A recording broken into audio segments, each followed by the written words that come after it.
This is Podcast Raleigh with your hosts, Ashton and Hayes. Museums are places where art and history are wedded. They come together. There's the crossroads that we use aesthetics of color, font, tone, design to tell these historic stories. So once I kind of figured that out, I never looked back. Welcome into Podcast Raleigh. In this episode, we talk to Ernest Dollar, a historian who has overseen the City of Raleigh Museum, the Pope House, and other important historical sites for over a decade, and whose role is expanding to help preserve and educate on even more of the city's history. We talked to Ernest about the role of museums and historians, some of his favorite artifacts and exhibits, and whether he's ever felt like Indiana Jones in an effort to track down a Raleigh artifact. He came to Raleigh to run the City of Raleigh Museum in 2012 and has been a part of preserving Raleigh's history ever since. He was one of the first people to tour Dix Park and its artifacts after the city's purchase of the land, and he refers to himself as a professional hoarder. We chatted about the state of museums in general, what does happen to all the artifacts that are collected, how technology has expanded the reach of museums, and what's coming in the near future in terms of telling the story of Raleigh, its people, and its history. But we started by asking Ernest Dollar how he ended up in Raleigh. Well, I needed a job, as most people tend to do coming to Raleigh. Common answer. Having grown up in the Triangle, I've lived in Raleigh on and off over my life, and a chance to come to Raleigh and run the city's museum, the museum that is dedicated to North Carolina's capital city, was an awesome experience.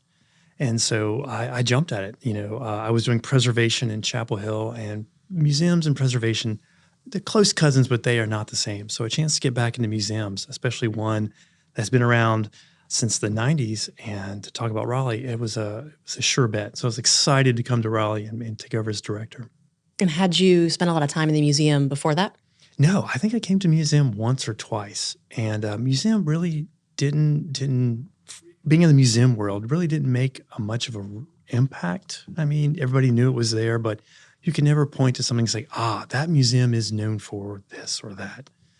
And so when I came to Raleigh, that's one of the number one things that I tried to do is say, hey, how can I make an impact on Raleigh? And why has Raleigh not really embraced this institution that's been around since its bicentennial in the early 90s? So that's my number one goal when I got here, is somehow to put this museum on the map. And what do you think was the reluctance for the city to embrace it? Well, even today, what hurts my heart is when people come in and it's like, I didn't know we had a city museum. And it's right there on Fayetteville Street. It is in the most beautiful, iconic building on Fayetteville Street. I think a number of factors went into that. So the Raleigh City Museum, was known, was a nonprofit. And nonprofit museums really tend to struggle a lot. And so coming to Raleigh and seeing that the city took over the museum and invested in it was a boon for any local museum. To have that municipal support is like a Willy Wonka golden ticket. It allows an institution to focus on their mission rather than going through couch cushions looking for change, right? It really puts you on stable financial footing.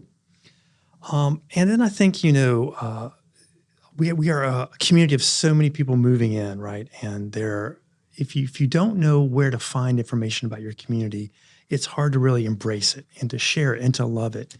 So for a small museum to get out, they had to really compete against all the other events, the sporting events, the legislature, the state museums up the street. So we had a lot of chips stacked against us to really get out and be embraced by that community. And just to get the nuts and bolts, exactly when did you come to the museum? 2012. 2012. So I've been there just over 11 years. Gotcha. And I know we're going to talk about what your job is and might what be in the future. We'll say that in a second. But you run not only the City of Raleigh Museum, but also the Pope House Museum currently. Right. And can you tell us, we've heard a little bit about the history of the City of Raleigh Museum, started in 93 and then taken over by the city. Tell us a little bit about the Pope House as well, just to get a general overview. Now, if you want to go see a rare gem in Raleigh, that is one of the most overlooked historical places in Raleigh, the Pope House is it. It was the home of one of North Carolina's first licensed Black doctors, Dr. Manasseh Pope, and he lived an extraordinary life. And the house is utterly beautiful. and is so endangered of where it sits on South Wilmington Street. And it is a story that's got statewide significance, if not national significance. And so, yeah, it's a real honor to be managing the legacy of Dr. Pope and his family, because it's pretty incredible. And it is indicative of how much of importance and how rich the history is of Black Raleigh. It's just all encompassed in one place. So in addition to the Pope House, in April of 2023, we got a new facility, and it was built again in the 90s, called the John P. Top Green Community Center, and had sort of been dormant for a while. The community kind of came in and collected their archives there, but they've never really done anything. So we took it over in April, and we worked with the community to put in a whole new exhibit on the history of Southeast Raleigh. And so this is another area that's going to grow in the coming years as the new Parks Bond money begins to arrive to basically expand this facility to be really a much bigger museum than the City of Raleigh Museum is, talking about the history of Southeast Raleigh. And when was the Pope House Museum founded? So the Pope House was built in 1901. The last Pope daughter died in 2000, and it became the Pope House Foundation. So it was a private foundation for a while. And just as the same story about the City of Raleigh Museum, the banks were closing in to foreclose on the foundation. So the city stepped in and purchased the house, and it became part of the Historic Resources and Museums Program facility. Who drives that? Like, thinking about the city coming in to do that, to step in, was that someone on city staff who said this is really important? Or did the foundation approach the city and say we need some support and this is too important of a resource to lose? I think in both cases, the museum and the Pope House, that's how it's played out, that the community came to the city, and the city, to its credit, said, hey, this is a very valuable cultural asset for this community. We need to step up and save it. And so we're part of the Parks, Recreation, and Cultural Resources Department, and they've done an incredible job of doing just that, of safeguarding your cultural history here in Raleigh. So to be a part of that, when I came on, there were 4 full-time folks. Now there's 14 of us. Wow. And so when you look at North Carolina, there are few communities that have really invested in its cultural resources like Raleigh. I think we've got the financial means, and more importantly, we've got the will to say, hey, this is important, we're going to invest in it. So it's a great opportunity for Raleigh to preserve what makes Raleigh unique.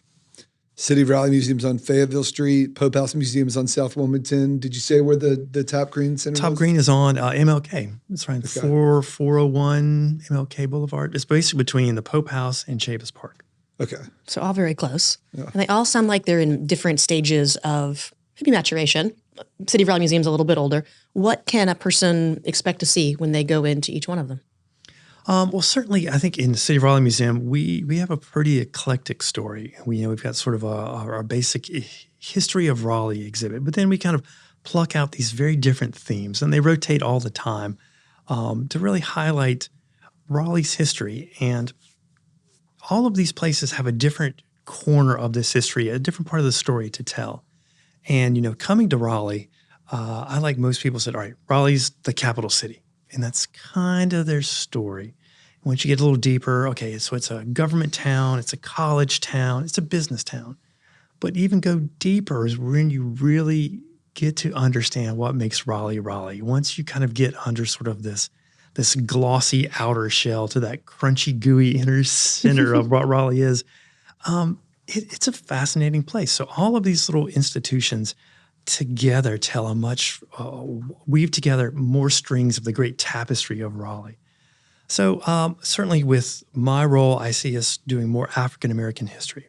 And the more I get into understanding this experience, the more I'm amazed about how much this is critical to the DNA of what Raleigh is by looking at this experience that we don't hear a lot about.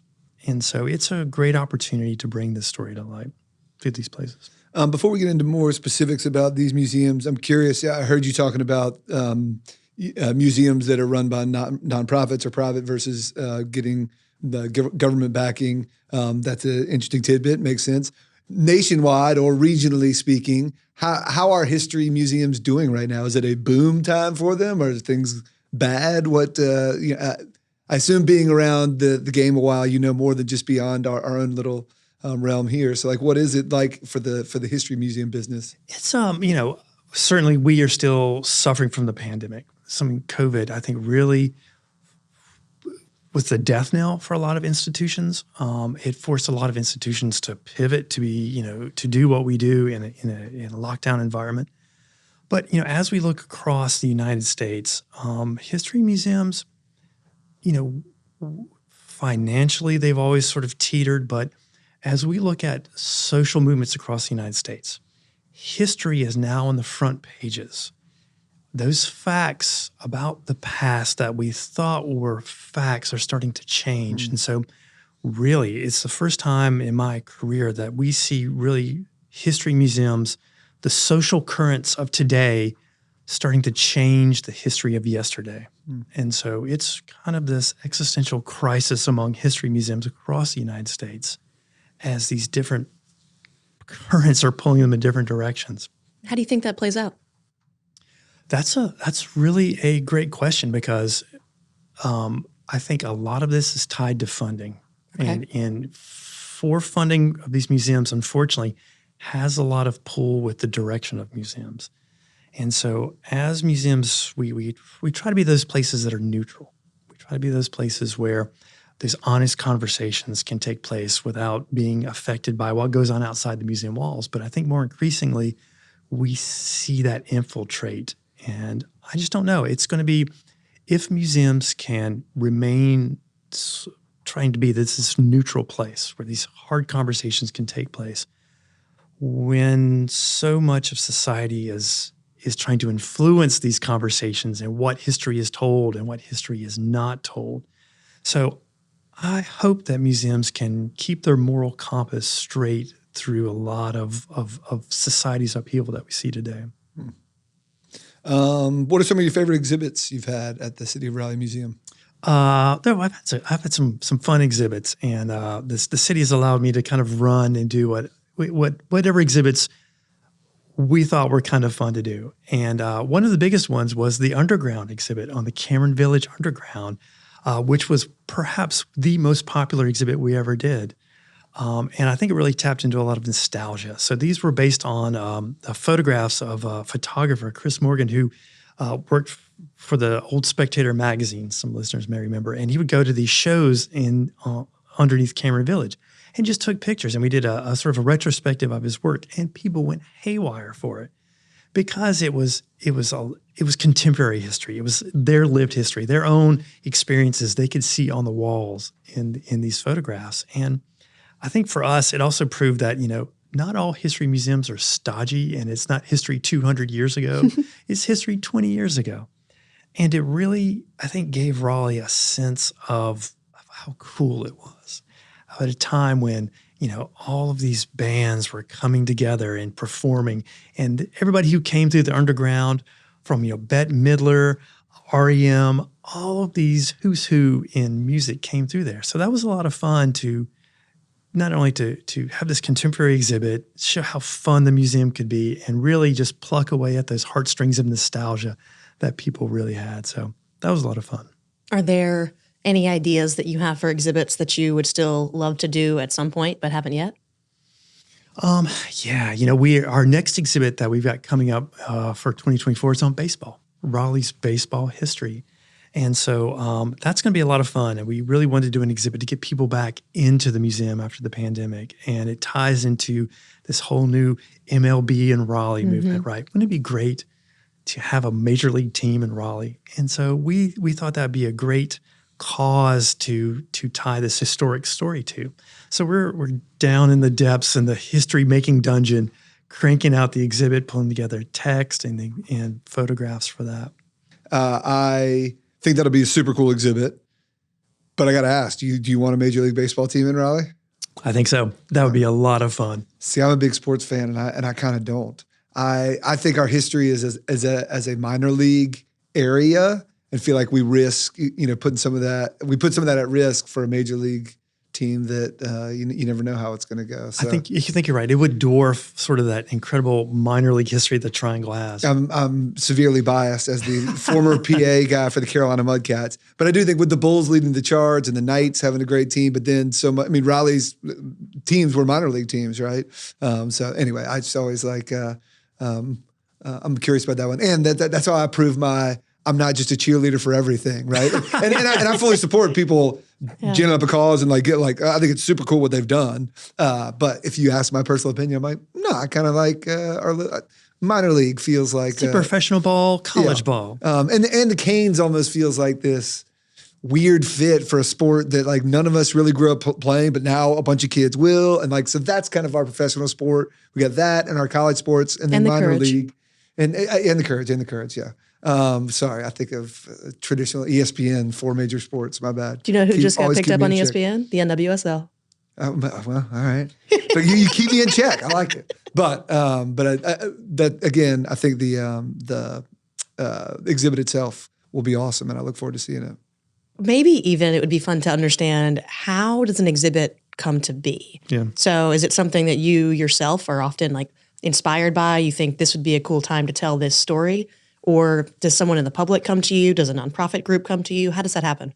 Well, I think I've been always eager to bring the community in. So some of our exhibits are community driven. And I felt pretty strongly that for us to get more friends in the community, that the museum needed to be a place where the community could come in and tell the rest of the community who they were, to give them a platform, to give them a space. And we've had a lot of interesting folks who've taken advantage of that, churches, community groups who have these great anniversaries or have this great story to tell.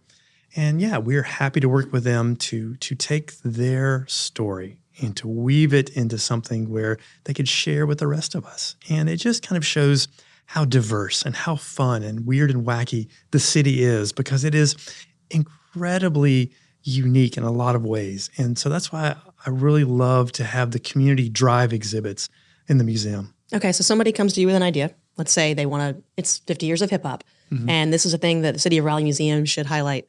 Then what happens? Are you and a few people down sketching and finding all the research and all of that? So or do you bring in other resources? I'm pretty easily swayed by a lot of it. I get really excited about this stuff. So we have most of our museum staff will get together. We'll sort of evaluate, is this a great topic for the community? Is this something that shares the story of a part of the community that you may not know?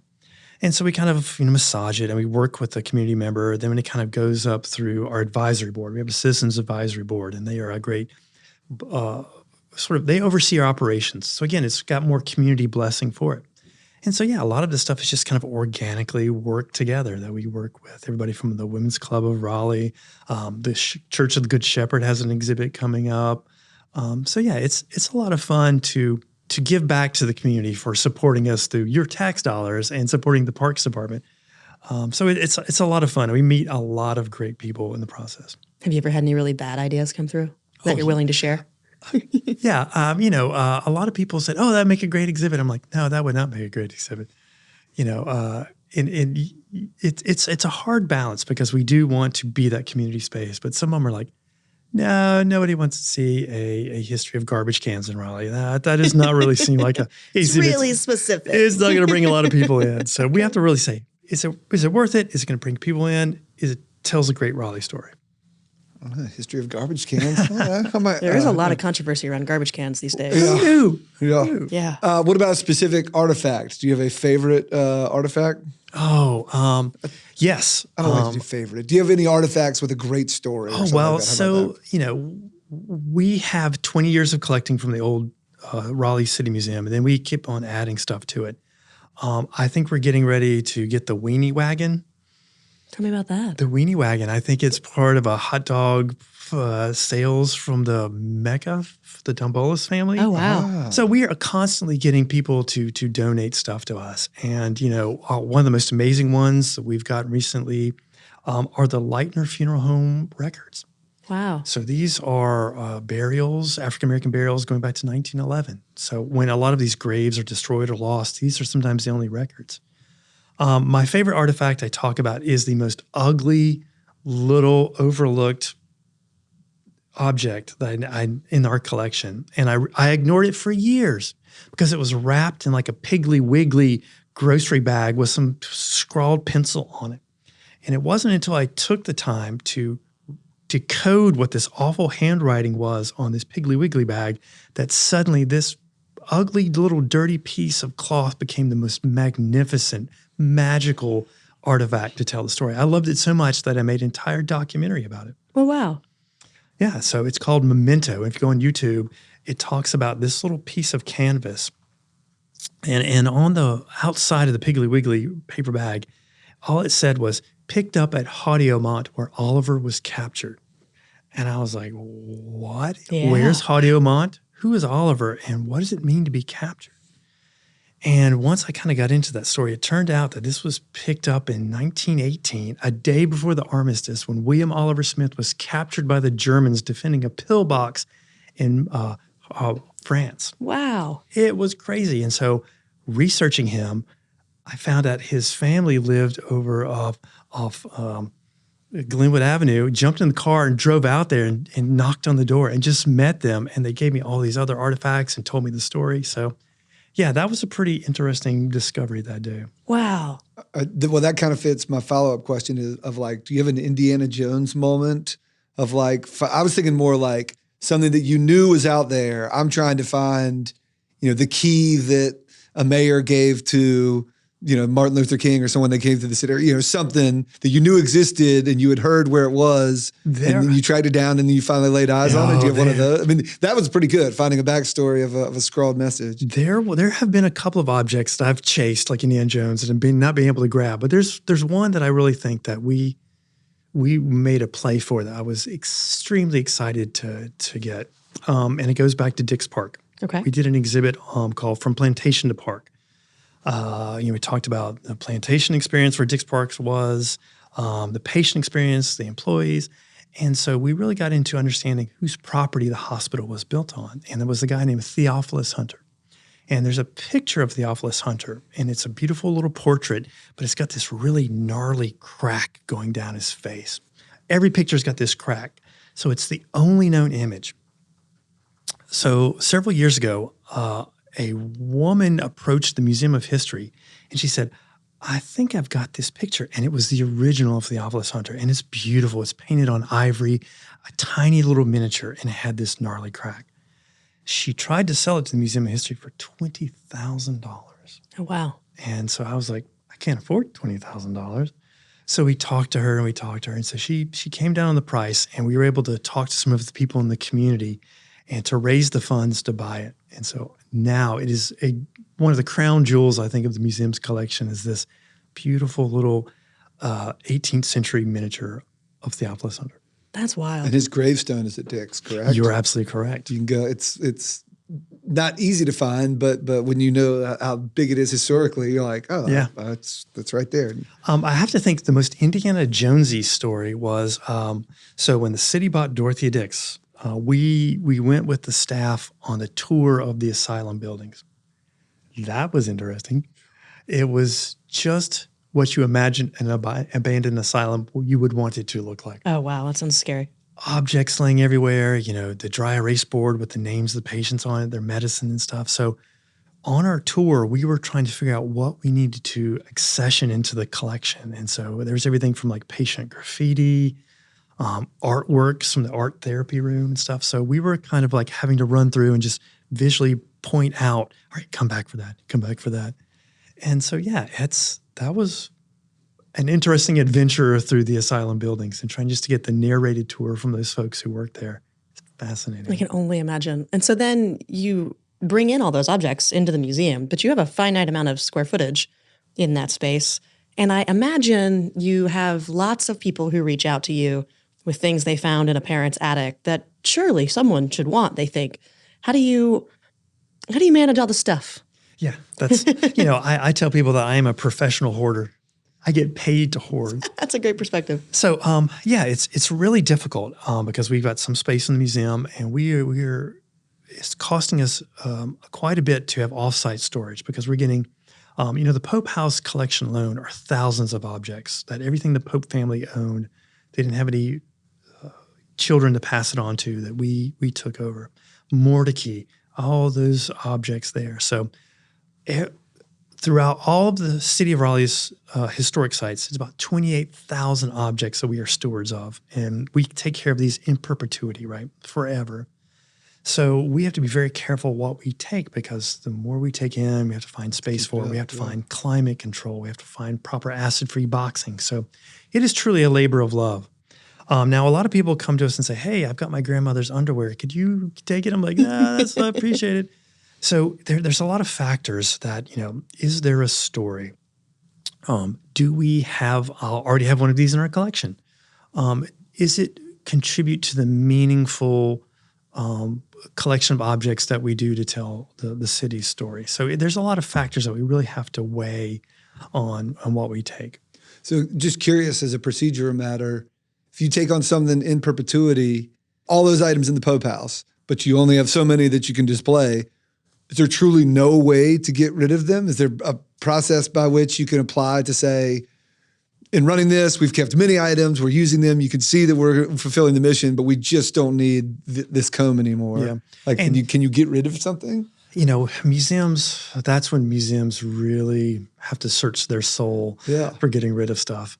Because again, it is there's a couple different ways that is this object becoming a danger to the rest of it? I first got to the museum, somebody had donated some Vietnam sea rations, and they were leaking like petrified pineapple juice all over the place.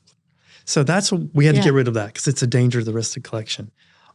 Is it falling apart? Is it just turning to dust where we cannot take care of it anymore?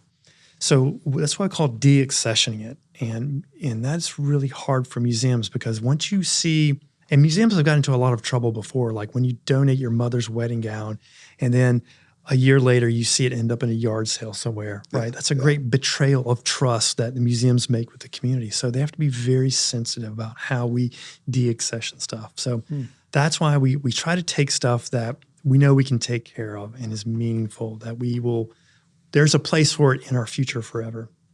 And do you walk, like when you're at events, like, I mean, again, you always have to be worried about taking too much stuff, but it's obviously easier to get stuff now than to have to go find it 10 years from now. Do you find yourself constantly, I don't know why I go back to celebrities coming through town always seems like something like a museum, but like, if Taylor Swift came and performed and the Carolina Hurricanes, she gave them something, would you be like, hey guys, make sure to hold on to that? Like, are you constantly either asking for them or asking people to preserve them so you can come get them later? Yeah, sometimes we will go ask you to donate your stuff because it's so awesome. Because I think besides being a historian, I have to be half journalist, right? I have to be trying to be cognizant of what history is going around me today, what history is being made as I walk through downtown Raleigh, in order to say, hey, in 50 years, this is going to be incredibly important. Take, for instance, COVID. What are we putting in the museum's collection that in 50 years, people are going to say, this is what it was like? So we've been taking in a lot of COVID signs, right? Yeah. 6 feet and just all this other stuff. And we're doing oral histories with the community because it's going to be starting to fade, What was it like when you were washing your groceries, right? Remember those days? Yeah. So that's the kind of stuff that, as you go through trying to understand what's going to be historically significant in the future, and we are actively kind of collecting on our own for it. So, for example, we took all of the spray painted boards that went up on the outside of CBS during the George Floyd riots. And those have sparked a lot of conversations in the community because people wanted to know what happened to those. Where did they go? And said, well, we have them as part of your city's collection. And they were very thankful that we collected those. And that was, us being out there that morning, cleaning up glass and going, hey, can we have these boards off your building when you're done? Because, it's such a powerful moment in time that in 50 years, it's going to be the most amazing object to tell the story of what happened in downtown Raleigh. And what will happen to them or any object between now and that moment in the future? Will they sit in storage and be taken care of, or will they be a traveling exhibit in some capacity? Probably be storage. Now, one of the things that we've done, because like you said, museums only put out like 10% of their collection any given time. One of the things we've done with the city is we've made our entire 28,000 objects available online. Oh, really? Where? So if you go through the Historical Resources and Museums program, we have the database management program we've got called Past Perfect. And so basically you can just start thumbing through everything the city owns. And there's a database with pictures and the story behind it.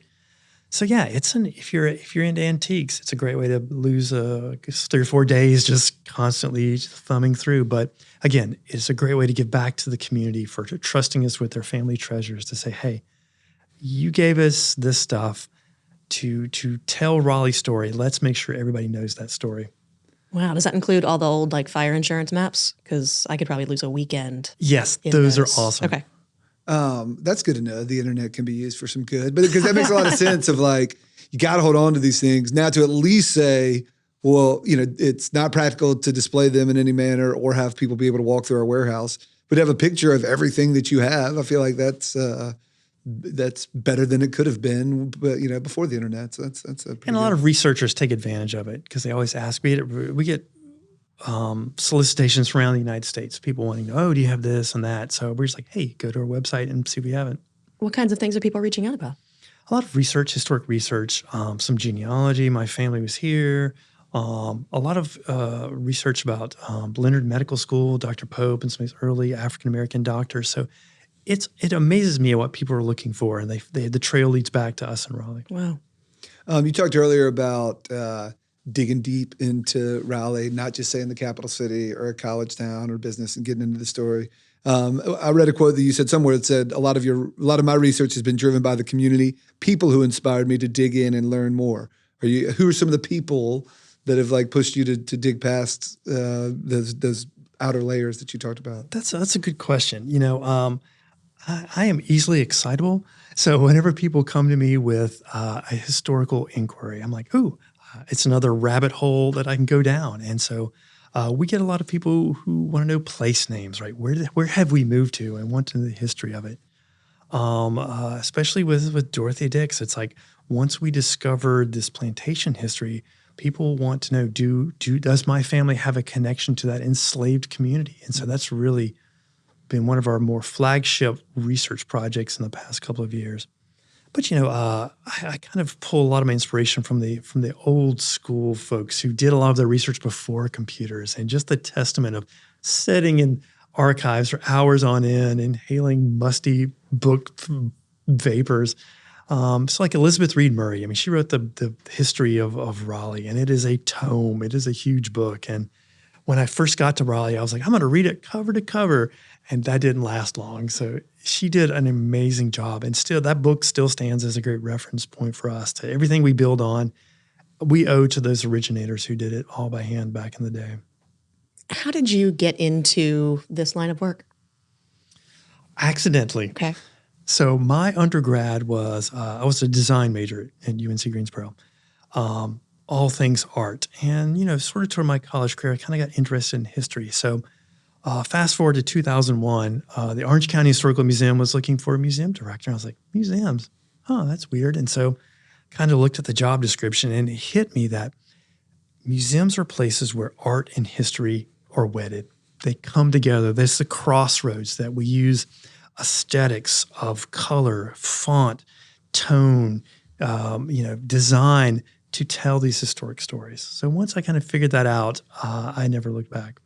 All right, that's your career, but personally, do you think is history, like my dad was somewhat of a historian. I think he pushed First Presbyterian Church to do a real deep, extensive written of their history. He worked for the Raleigh City Cemetery, volunteered for the Raleigh City Cemeteries, and literally other people have come to me, Ben Steele came to me and was like, man, your dad came and told me, gave me all these books and info about this church, and he literally was like, my kids don't care about this stuff. I wouldn't say I don't care, but so I don't believe there's a history gene, but is it something that's passed down from your parents, or have you always been a historian and it just took kind of the right job to figure out that that's who you were?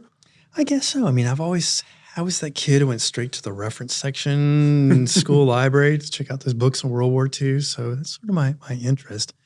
And I think that, not everybody has appreciation from history. And I think a lot of people have been taught history wrong. I am amazed at the number of people who had their high school football coach teach them history. It seems to be that was Coach's job when he wasn't on the field, is teaching history. Coach could not care less. Just quickly going back in my mind, like, was it the same for us? No, I don't know. The golf coach at Broughton was the history, but Yeah. that was more backward. He was full-fledged history teacher, Okay. and then because he had future professional golfers playing around him, he was allowed to stay as the golf coach because they were really good. Nice. They just needed somebody to drive the bus. I think, I think getting older teaches you a value of history. If you don't get it when you're young, when you have a little bit of history, you're like, oh, I get it now. I understand why this is important, that's important. And I think, we as historian professions have done a bad job of being relevant. Because, why would anybody care about Joel Lane's 1,000 Acres, 1792? Why does that mean anything to me? It's like, oh, well, if you tie that to development of the city of Raleigh, land annexation, just how we grow as a community today, it makes this relevancy. So it makes history meaningful rather than something that happened ye olde timey ago. And that's one thing that, in the City of Raleigh Museum, that's our tagline, then, now, next, right? The then is the past, and trying to pull that history up to today to say, hey, we are a product of the past, and then doing something that really makes us relevant to say, hey, how does the past shape the future? And I don't think history museums do a good job of making this connection for the community to say, hey, you should care about us because of this. So what's the answer to that? And I guess where I'm going with that question is thinking about places like Dix Park or even the Joel Lane House or the Devereaux family and things like that, where for a long time we haven't paid as much attention to the whole history of that. Or with Dix Park, it's got a very long, complicated history. How do you, as historians, ensure that we're telling the story of history accurately while also still leaving space for the future of a place? Yeah, that's a $64,000 question. Telling the history accurately. And again, I think nobody is without bias. So every generation rewrites history. Take a historical incident that, as they talked about in 1965, would you use the same language or the same way to talk about it in 2005 or 2025? So I think every generation takes the past and rewrites it and remolds it into sort of this social perspective of the day. And that allows for this history to tell these fuller stories, right? You would never talk about the African-American experience at Dix Park in 1965. It was about the patient and the hospital founders. But today, that story is undergirding so much of the future of the park. So it's hard to say, accurately, telling history is a guessing game to some extent. Yeah, it's just interesting thinking about like the Gibson Play Plaza that's opening. How do you celebrate 18 acres of play space on a plantation and a medical facility and all of that? It's a complicated story, and I was hoping you had the solution for us. No, man, Dix Park is it is sort of what we see across this society today with our naming conventions, right? How do we come to grips with a painful past? And the answer in the past is, don't talk about it.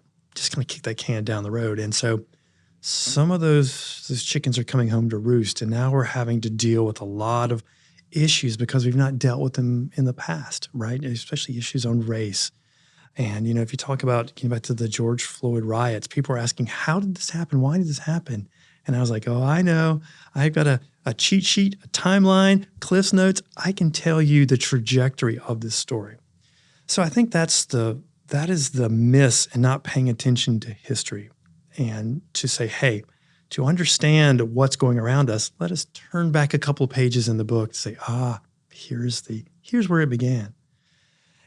Same way with the pandemic. We did an exhibit on the Spanish flu of 1918. Right. I remember that one.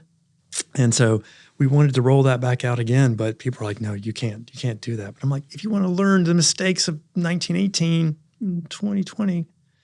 So yeah, that's when, of all things, you need to break glass and go, is there a historian in the house? Like, yes, we are here. We have the answers. So I think that's the real hazard of not paying attention to the past is that sometimes in our daily lives, there is a need and a desire and a real benefit to having someone in the room to go, let's kind of turn it back and look at the causation of what happened today by looking at yesterday. And not everyone has the place, desire, passion, time to become a historian. What's other than coming to the museums that Raleigh offers, the Pope House, the City of Raleigh, the other ones we've mentioned, like is reading, I guess, the best way that an average person said, okay, I want to be slightly more aware of history. Is reading the most obvious one? That's obvious, but not the most exciting one. Okay. I think North Carolina, especially our state historic sites, state museums, there are a lot of opportunities to go out and immerse yourself in history. And I think for people who really you don't want to beat them over the head with a 500-page book, but this state offers a lot of opportunities to go taste, touch, smell, feel, and hear history. And I think that's the real key to making history meaningful, is to experience it by your five senses rather than just trying to read this dry exhibit text or book. So I think getting out and exploring history really makes it exciting and enjoyable. And I think that's probably my best advice to get really people hooked on history is go to a living history event. Just watch people make hoe cakes on the fire, or, go square dance somewhere, or, just to experience history and it's in the environment will hopefully make you a history enthusiast rather than turning you off from history. And are there things that the City of Raleigh Museum is doing, tours and different things that people can sign up to be a part of? Yeah. We did 50 public programs last year. It's like 4 events a month. We about killed ourselves doing it because, we believe that to bring you into history by non-traditional means. We're doing yoga in the museum now. So you may not like history, but you like yoga. While you're in there, you're doing downward dog, reading my text panels. I'm going to get you. We just did a huge Day of the Dead celebration. Great way to sort of understand the history of Latino culture in the Triangle. We have our big 30th anniversary coming up. That's right. Congratulations. Thank you. I think that anytime museums can do public programming that casts the net far and wide through we call it edutainment. I like that. To entertain you and educate you, that people are going to really respond to it and come out and have a lot of fun and learn something, hopefully. And you do around like Halloween, do ghost stories and walking tours and those kinds of things too, right? Not ghost stories. Ghost stories, sorry. They're true stories. Yes. Yeah. Yes. So everybody does ghost stories on Halloween. So as museums, we are purveyor in fact. So 5 or 6, 7 years ago, I can't remember how long it's been, we do our Dark Raleigh stories. And we just take true death, true crime stories from Raleigh's past and do these walking tours with it. And they sell out every year. There's a lot of morbid people out there who enjoy our morbid programs. I love that. But again, it's telling history in a non-traditional way that people really enjoy and get excited about learning. Well, I know that the City of Raleigh Museum has a friends group to support it. Do the Top Center and the Pope House also have friends groups that support them? They don't. Okay. Our friends group has been really good at doing double duty about supporting some of these other events. I think the Top Green has the SPRNA organization, South Park East Raleigh Neighborhood Association. Okay. That's a 501c3 that helps kind of support these institutions. And it's incredibly valuable for us to have these nonprofits to support us, to do everything the city can't do to support us, like ask for money, serve alcohol, things that really give us a benefit and an edge to be really active members of the community.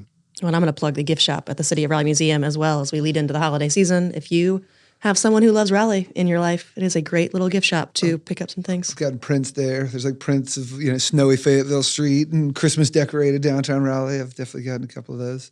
I think of comedians who when they go out and they're just trying to be normal people. And people are like, "Oh, be funny, aren't you? Tell us some jokes because you're a comedian." Do you have that same burden where either people call you up and they're like, "Hey, we need you to settle a debate for us about something that happened in Raleigh," or just at a dinner party, like, "Oh yeah, you know this, tell us." Oh yeah, totally. Do you mind? Exactly. I had you look like you don't mind that. No, you relish the role. Again, anytime historians are like, "Is there a historian in the room?" Like, "Yes, I'm here. Thank you for asking."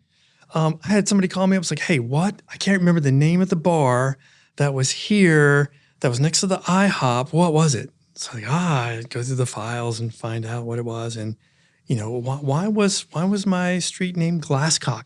Right, I go from that. So we are an all-service reference desk for the city of Raleigh, and people always I do a lot of public speaking, so people call it all the time to come out and talk to. It's their Rotary Club or their Elks meeting or whatever it is.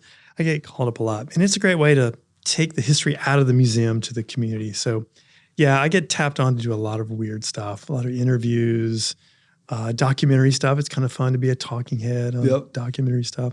So, it feels good to be that community asset, right? To be there for people in their history needs whenever the need hits them. We get a lot of community developers like, hey, I'm thinking about developing this community. Can you tell me anything about this area? We even in this building, there's a new restaurant going in, and they contacted us. Say, hey, what can you tell us some of the tenants? Can you show me any pictures of what this place looked like? Wow. And so we were like, we were happy to do it because it's a throwback to historic Raleigh. And one of the things we find is that Raleigh is starting to disintegrate all those things that make Raleigh Raleigh, if that makes sense. All those what became those authentic places, those authentic names, or, just trying to scrub away the foundation of the community. So anytime we can pluck out something and sort of recycle it for tomorrow from yesterday, like, this was here before. You should name your restaurant this place. So I feel like you sort of answered it right there, but do you think that Raleigh as a community, as a city, not the city entity itself, but Raleigh as a whole, does a good job preserving its history? In some ways, yes. In some ways, no. I think from a city employee that the city is pouring a lot of good assets into doing that. But I think as a growing community, we don't pay attention to a lot of authenticity. For instance, those places that if you were to plop down the middle of Raleigh, what could you look around and say, oh, that's totally Raleigh? Or this may be Kansas City, or it could be Topeka. I can't really tell. What are those places that are 100% totally Raleigh? And that's what I'm afraid is that the community is starting to wipe away these places that give our landscape some authenticity. It makes Raleigh unique, where people come here and say, oh, downtown Raleigh was beautiful. I saw this and I saw that. That's really, I think, going to hurt Raleigh in the long run, right? I am torn up about the Holiday Inn headed for demolition. My God. That's when you see the one down in Charleston that's the same design and it's standing there, and they figured out, and I think in LA too, and they figured out how to make it work. Sorry, I didn't mean to interrupt you. I feel the exact same way. You raised capital recently. You take it off. But your Raleigh sister city of Durham, they've done a great job of really adaptive reusing a lot of the tobacco warehouses. And now you drop in downtown Durham, you're like, oh yeah, that's totally Durham here. So I just feel that, Raleigh, to have what's Raleigh's brand, right? What's Raleigh's story? What makes Raleigh unique? That's what we're fighting to do. But in the greater community, I'm not sure everybody's on that same page.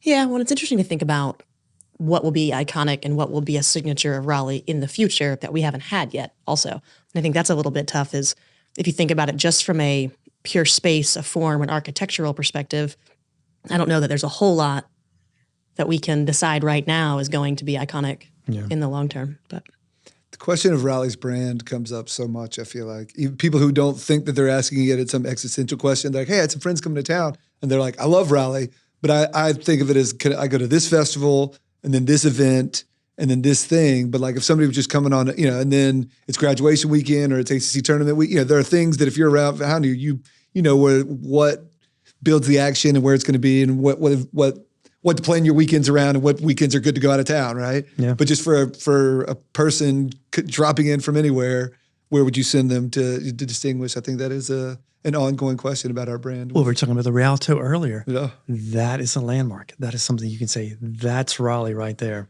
I mean, that's nice new facelift. Yeah. That's one of those places like, that's quintessential Raleigh. And so I just, like you made up a good point, like what are we going to say is Raleigh in the future? And, I just wish that Raleigh would be more creative in its architecture. I mean, if we are going to build, I would love to see this beauty of form meld together. if we have to build over the past, let's replace it with something truly amazing. I can agree with that. I feel like that's a theme we've heard on from architects and developers here too. I'm like, why don't you guys all get together? If the architects and the developers and the historians are all saying it, we should be able to make it happen. Somebody solve it, right? Yeah. I was going to say, well, we understand there's like bittersweet news in that your role may be changing with the Raleigh Museum and these other ones, but also not totally removed. So what are you willing to share with us? Recently there was a position created above me. So I'll be leaving as the director of the museum and the Pope House in Top Green. I'll be over the museum section. It's a little semantics, but it was the first time in 22 years I've not been a director of a facility. Well, congratulations. I've made it this far. I've survived. So that's a little bittersweet to not be in that daily grind. But I think overseeing these institutions on a higher level will allow me to be more strategic in how to move them around the community and make more connections with it rather than spending all my time buying toilet paper and yelling at people. So, it's a nice change. And it shows, again, the city's continuing to grow its historical assets. And so, I'm excited. It's you've been so closely just tied to the museum for so long in my mind. I do not envy the person who's going to have to backfill that role and replace the work that you've done. Well, I calculated up. So the museum is 30 years old this year. I've been there for 11, so I've been there for a third of the entire life of the museum, which stunned me when I did the math. So. Wow. And you have a job, right? Yeah, I'm good. Okay, you're not just making sure. That museum. Just making sure. It's hard some days. I put some years in on that board. No. You know how the museum works. Yeah. No doubt you're contributing. I'm just trying to think of who a capable person could be, someone that we would all trust. You also recently wrote a book. Oh, I did. It's the most depressing book ever. Oh, well, what a sales pitch. It's called Hearts Torn Asunder, Trauma in the Civil War's Final Campaign in North Carolina. Okay. So I basically look at how the Civil War ended here in our backyards and just how devastating it was for those soldiers and civilians who lived through it for, the rest of their lives. And so, the Civil War is the most glamorized, romanticized war. And so this kind of pulls away that sheet to show, it was kind of miserable for those people who were there. What inspired you to write such an uplifting tale? So, I think there's a great Amazon review. He gave me 3 out of 5 stars. I would have given 5, but this book is so depressing. Thank you. Yeah. So having grown up in the area, one of the first areas of interest I did my local history research was on the Civil War. And I was shocked because I'd always learned that the war ended at Appomattox Courthouse in Virginia. But the more I got into it, that the history really ended in our backyard. The largest surrender of the Civil War happened in Durham, which is right down the street. So that kind of shocked me. And first job out of college is working at Bennett Place for the surrender. But so 20 years in writing this book. And when I finished it, I looked around like somebody's already written this book and much better than me. But at the same time, I was working on a screenplay. And I'm always interested in veteran characters because every veteran in every movie is it's a stereotype, the crazy veteran character. So I was like, how do I rewrite this? Kind of kicking around. And so I started looking at post-traumatic stress disorder. And the more I looked into those soldiers from Iraq and Afghanistan, and I looked back at the historical record, I was like, my God, they're saying the same thing, feeling the same thing. So I basically burned down my book and rewrote it by looking at this emotional, traumatic experience that people went through because it's right there, but I didn't see it for all these years collecting all these resources. So it incorporates all of the Dix records that have just opened up. Oh, wow. Historical resources from across the United States. So it's not a happy read. It's an in-depth read, and it's really written for, I think, people who have veterans in their own lives, for those veterans who do suffer, but to say, hey, you're not alone. This has been going on since time immemorial, that people have been suffering from war. So don't feel like this is truly your burden to bear, that look at this Civil War here in our little forgotten corner of the war. This is how people felt. That's fascinating. It feels like a perfect application of modern study to history, sort of capturing everything that you do. So it's making history relevant. Yeah. Well, Anything else? Just the one, like you've gotten the blessing to ask the random history question now to make the comedian tell a joke. Yeah. So I feel like we have to ask, are there any lesser known bits of Raleigh history that are your favorite? Yeah, the gooey parts. The gooey parts. One of the things that we did for our last Dark Raleigh tour, you guys know where Transfer Food Hall is, right? Mm-hmm. The next time you go to Transfer Food Hall, as you're sitting down enjoying that dang burrito or your food, I just want you to think about you are sitting in the midst, the very epicenter of Raleigh's red light district of the turn of the century. How many brothels you could throw a rock at from Transfer Food Hall. Oh, that's hilarious. It's so family friendly now. Yeah, I know that. So next time you're eating your food going, I thought you were going to tell me it was like I'm going to give the word away, but a burial place. And I was going to be like, well, burial's right there. That West Raleigh, that whole 500. The opposite, more lively place. Yes. Well, that whole area was known as Vinegar Hill. Oh, where did that name come from? I dare to ask. Okay. So I don't know, but that's just the whole red light district was in that neck of the woods. And where is that history record kept? Like, how do you come upon that information? So we really stumbled upon this by doing a research for our Dark Raleigh tours, by going through a lot of newspapers. And Raleigh's not a big place back in the day. So slow news days, they write about all sorts of random stuff.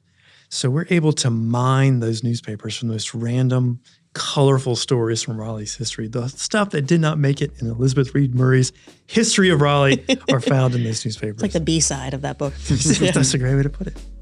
Well, this has been really lovely. Thank you for taking the time to chat with us today. Yeah, and everybody needs to go hit up these museums to get even more of these stories, especially now that maybe they're not taking your key away, it sounds like. Oh, no. But maybe getting more keys even. Maybe you won't be there as often. So make sure to get there as soon as you can to ask Ernest for some stories. And thanks for all you're doing to preserve Raleigh's history. Oh, well, thank you guys for having me. I appreciate you, and we'll see you guys in the museum. Thanks for listening to Podcast Raleigh. Review us on your favorite podcast app. If you like this episode, share it with a friend.